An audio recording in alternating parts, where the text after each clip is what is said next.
Olá, estimados irmãos, em nome do nosso amado Salvador Jesus, com o auxílio do Santo e Bom Espírito, vamos dar continuidade a esta lição, é a sexta lição, e traz o título Calvário. E nesta segunda-feira vamos dar continuidade aos estudos que é A Caminho do Calvário. Portanto, a pergunta A diz: descreva o estado físico de Cristo ao receber a cruz. É a primeira questão. E a segunda questão é: desse modo, que providência os soldados tomaram para poderem prosseguir? Registrado por Mateus, no capítulo 27, versículo 32, ele diz: E quando saíam, encontraram um homem sirineu chamado Simão, a quem entregaram a levar a sua cruz. A pena inspirada diz que, desde a ceia da Páscoa com seus discípulos, Jesus não havia comido nem bebido nada. Sofreu uma agonia profunda no jardim de Getsêmani, enquanto lutava contra as forças satânicas.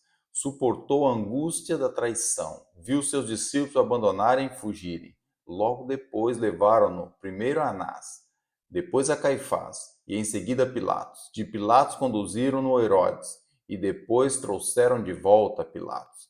Passou-se por de um insulto a outro, de zombaria a zombaria, e passou por 2 sessões de açoites.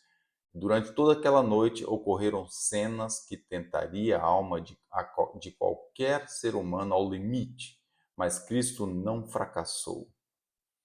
Não disse uma só palavra que não servisse para glorificar a Deus.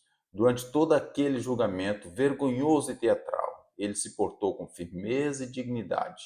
No entanto, quando puseram a cruz sobre os seus ombros após a segunda sessão de açoites, sua natureza humana não aguentou mais e caiu desmaiado sobre o peso da cruz.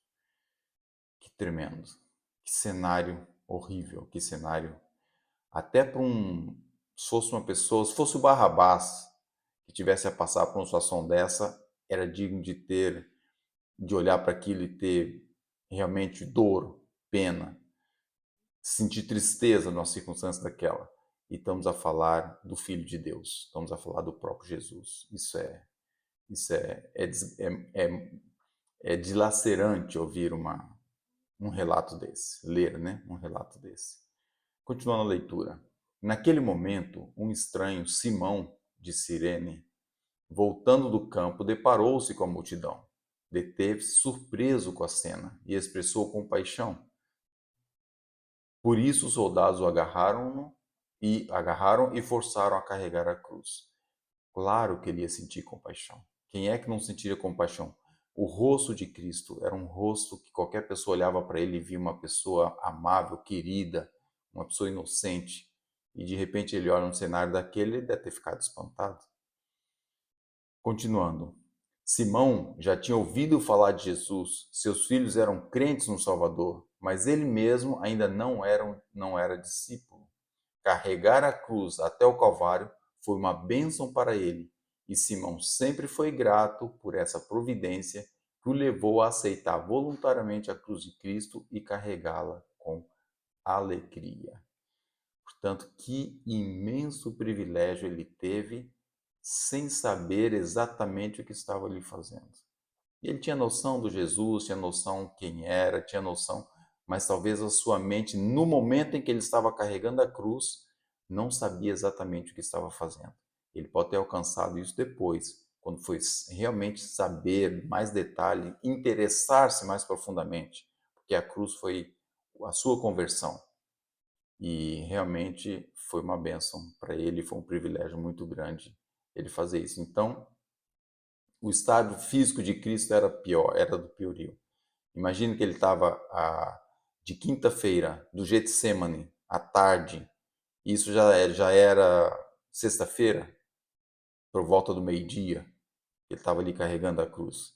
Portanto, é muito tempo sem comer, sem dormir, ainda com os açoites, com desgaste mental, o desgaste físico ali de um lado para o outro. Humanamente falando, Jesus tinha uma saúde muito boa para conseguir resistir e ainda conseguir fazer essa gestão até ali, né? Apesar de ele esmorecer com o peso da cruz, mas talvez também o peso da cruz, esse desmorecimento dele foi também para salvar Simão. Tudo Deus controla, portanto a gente não tem bem noção, mas pronto. O fato é que o estado físico dele era muito mau. E que providência os soldados tomaram? Não foi bem os soldados usaram um recurso que o próprio Deus encaminhou. Olha, essa alma precisa de Cristo, é uma derradeira alma, é uma última alma, penúltima, porque a última foi ali no Calvário, mas a penúltima alma ali que vai ter um contato direto com ele. E realmente Simão foi muito bem orientado, foi providencial naquele momento. Né? Pergunta B. Ao ouvir palavras de compaixão, que profecia Jesus pronunciou? Então, aquelas pessoas em volta tinham, de certa forma, pena, algumas, né? Que a pessoa estava ali, tinha compaixão. Diz Lucas 23, 27 a 31, que é o que traz aqui o resumo dessa, o resumo, a história, né, no caso. E seguiam grande multidão de povo e de mulheres, as quais batiam nos peitos e lamentavam. Era um gesto fazia de talvez uma maneira de se expressar, né, condolência. Jesus, porém, voltando para elas, disse: Filhas de Jerusalém, não chores por mim, chorai antes por vós mesmas e por vossos filhos, porque eis que hão de vir dias em que dirão: Bem-aventuradas as estéreis e os ventres que não geraram e os peitos que não amamentaram. Então começaram a dizer aos montes: Caí sobre nós, e aos outeiros cobriu-nos. Porque se ao madeiro verde fazem isso, que se fará ao seco? Então, aqui, de certa forma, Jesus profetizando para elas, né, da circunstância de Jerusalém e da circunstância da sua volta. Ele expressou que aquele ato de bater no peito, que era um ato de condolência, um ato de dizer assim, estamos tristes, estamos, né, penalizada com a circunstância, ele falou, não fique assim, tente analisar circunstâncias mais tarde. E Jesus aqui profetizou de circunstâncias muito piores que ia acontecer com eles, com Jerusalém, e depois na sua volta a esse mundo, situações também que, pronto, nos finais dos tempos que ia acontecer. Ainda continuando em Lei de Desejar Todas as Nações, agora a página 473 diz: Cristo contemplava o tempo da destruição de Jerusalém. Naquela cena terrível, muitas das pessoas que agora choravam por ele pereceriam juntamente com seus filhos. Jesus viu nesse quadro um símbolo de destruição final que virá sobre o mundo. Disse: Então começaram a dizer aos montes: Caí sobre nós, e aos outeiros: Cobri-nos. Porque se ao madeiro verde fazem isso, que se fará ao seco? Pelo madeiro verde, Jesus representava a si mesmo, o Redentor inocente. Deus permitiu que sua ira contra a transgressão recaísse sobre seu Filho amado. Sim, Jesus seria crucificado pelos pecados da humanidade. Contudo, que sofrimento não terá de suportar a pessoa que persiste no pecado? Então, eis aqui uma pergunta reflexiva, né? Que sofrimento não terá de suportar a pessoa que persiste no pecado? Então, na questão que foi colocada na pergunta B, traz exatamente que profecia Jesus pronunciou, a destruição de Jerusalém e as pessoas no final dos tempos. Não só na volta dele, como também depois do milênio, quando for queimado, destruído.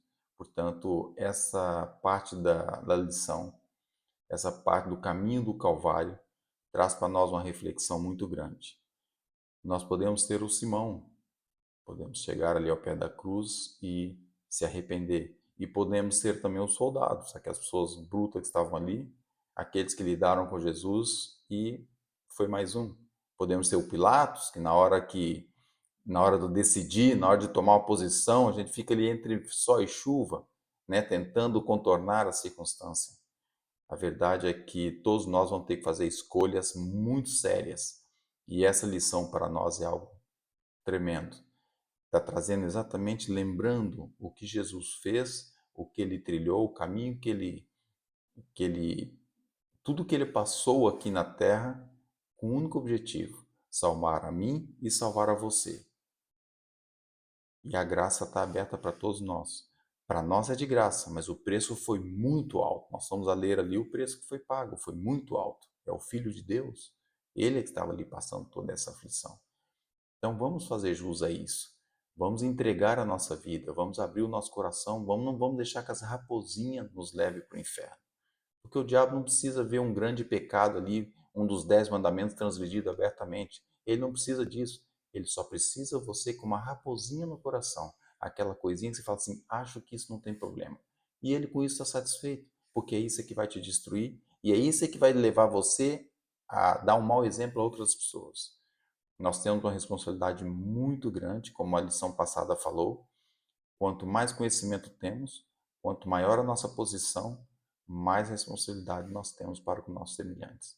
Então, que Deus nos ajude, nos dê essa graça para que possamos realmente lembrar do que Cristo passou por mim, lembrar do que Cristo passou por você, e dessa forma, dobrar os joelhos no chão, entregar a vida a Ele e pedir: Senhor, o que mais me falta?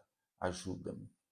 Sempre faço essa oração e recomendo a vocês que também façam. Senhor, o que me falta?